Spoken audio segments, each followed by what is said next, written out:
দেখুন, এই হুমকি মেল আমি যা খবর পেলাম প্রায় বিভিন্ন আদালতেই হচ্ছে এসেছে, বিভিন্ন জেলাতে।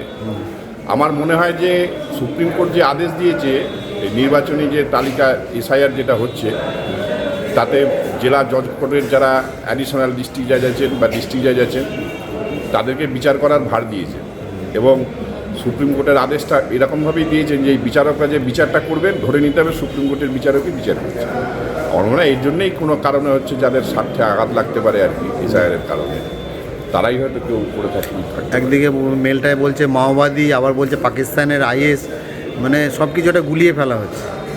এটার আমার যেটা ধারণা আমি সেটা আপনাকে বলছি, যেহেতু হচ্ছে গতকাল থেকেই কাজটা শুরু হয়েছে এসআইআরের কাজটা বিভিন্ন জেলাতে স্কুটিনিটা করছেন ওনারা, সেই কারণেই হচ্ছে হয়তো এই ধরনের হুমকি। পুলিশ কর্মীরা ইতিমধ্যে এসছে, আইবির লোকজন এসছে, স্পেশাল ব্রাঞ্চের লোকজন চেকিং করছে কোর্টে, একটা অন্যরকম একটা ভয়ের পরিবেশ তৈরি করার চেষ্টা করা হচ্ছে যাতে না। এখানে কি আরটিক্স পাওয়া গেছে? না, এখনো অবধি কোনো কিছুই খুঁজে পাওয়া যায়নি। আপনারা কি নিরাপত্তা বোধ করছেন যে না এখানে কিছু হবে না? অবশ্যই আমরা নিরাপত্তা বোধ করছি, কেননা এত মানুষ থাকে এখানে, প্রতিদিন এত মানুষ এখানে আসে, কাজে কেউ যদি একটা রেখেও যায় কারো না কারো তো চোখে সেটা পড়ার কথা।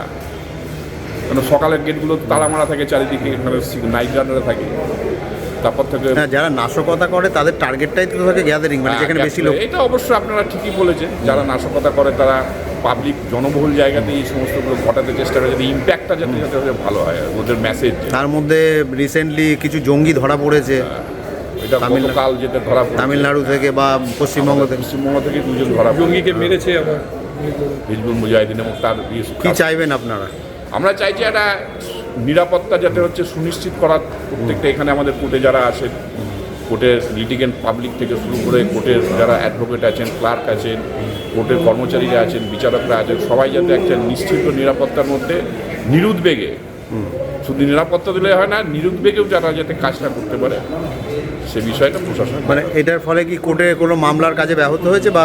হ্যাঁ, অবশ্যই স্বাভাবিক কাজ, সব স্বাভাবিক কাজকর্ম তো আজকে তো হলো না। আচ্ছা, একই অ্যাডিশনাল ডিস্ট্রিক্ট জাজেরা সব চলে গেছেন, বিভিন্ন সব যাদের যা ব্লকের ডিউটি পড়েছে সেখানে তারা চলে গেছেন এসআইআরের কাজে।